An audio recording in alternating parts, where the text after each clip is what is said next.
So first, I just want to say congratulations on being named head coach for the Lake Dallas football program. As many people say, offensive coaches make better head coaches. So how do you plan to use your defensive expertise this season as the head coach? Yeah, I've heard that, but obviously you can't argue with Bill Belichick and Nick Saban. So I think defensive coaches have an advantage as being a head coach because you, as being on that side of the ball, you know how to attack that side of the ball. So I think that it's not a disadvantage to be a defensive head coach. I think it's nothing but an advantage for your team, especially for your offense. So you were named head coach kind of late in the off season. What challenges did you face trying to change your game planning from strictly defense to the team as a whole? Team as a whole, like I said, the first thing we had to do when I got the job, because I did get the job late, was hire staff. We had a lot of coaches that had to get hired, but as far as changing scheme or trying to do anything like that, that was not a problem at all because we have had a tremendous offseason. We had a very good spring ball, tremendous offseason, and there's not a whole lot of changes that need to be made. We're going to stick with the same offense that we worked with all throughout the spring, and defensively will be very similar. We did hire a new co-defensive coordinator, so he's going to bring some new wrinkles into the scheme. But as far as changing a whole lot, that was not a problem. So what game do you think will be the most pivotal this season for y'all wanting to make it to the playoffs?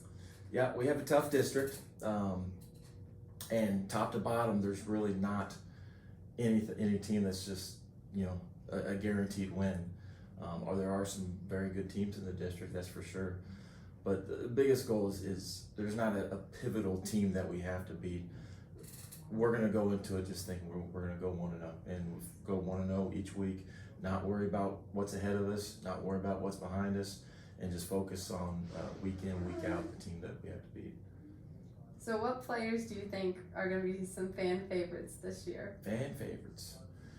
For sure, our quarterback, who is always in that, it's always the fan favorite, but Brendan Sorsby has had a very good offseason. And he came into his own at the end of last season. He took over the position last 4 games, but this season he's really upped his game.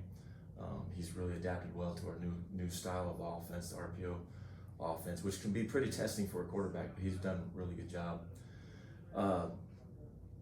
And he's grown. He's grown a couple inches. He put about 15-20 pounds of muscle on him. His speed's, he's improved his speed actually. So we're really excited about him. That's about it. So your district is fairly tough. What are your keys to succeed offensively this season? The biggest things that what we've done in the last couple of years that have really hurt our offense, and we just shoot ourselves in the foot. We make too many dumb mistakes, jumping off sides, holding penalties, stuff like that that put us behind the sticks. And those are things that we have to eliminate to have a chance to be successful.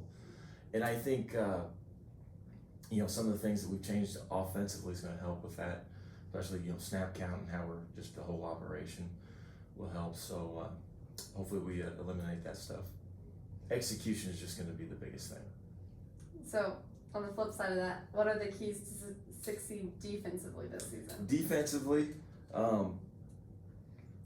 we're going to have to be strong up front, but anytime you can create turnovers for your defense, you're going to have a chance. You got to get the ball back.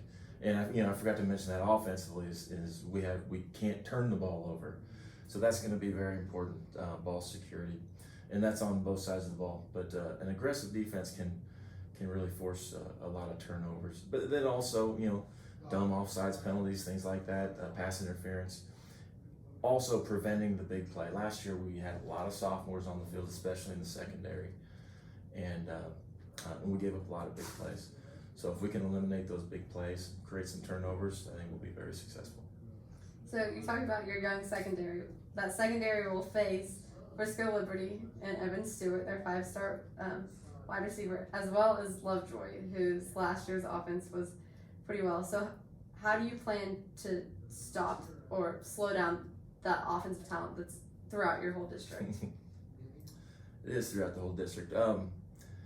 I think the biggest thing, you look at receivers, and anytime a team is throwing the ball up and down the field, it's a lot bigger than just the secondary.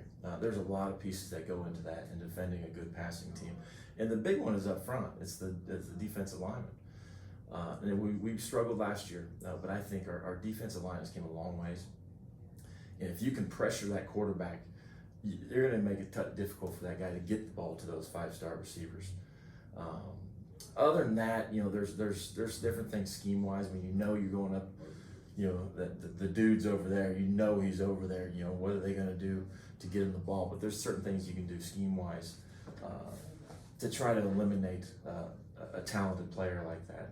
So as long as it doesn't take away from your scheme where kids are having to do something new each week, you can definitely do some things scheme wise to take away a certain player. So I haven't heard a lot from y'all's players about your upcoming season, but I have heard about the Dirty Bird mentality. So can you please explain to me what exactly the Dirty Bird mentality is? Yeah, the Dirty Bird mentality. Yeah, we explained this yesterday to the kids, and this is a hashtag we came up with when I first got the job. It's a mentality, and this is what I explained to the kids.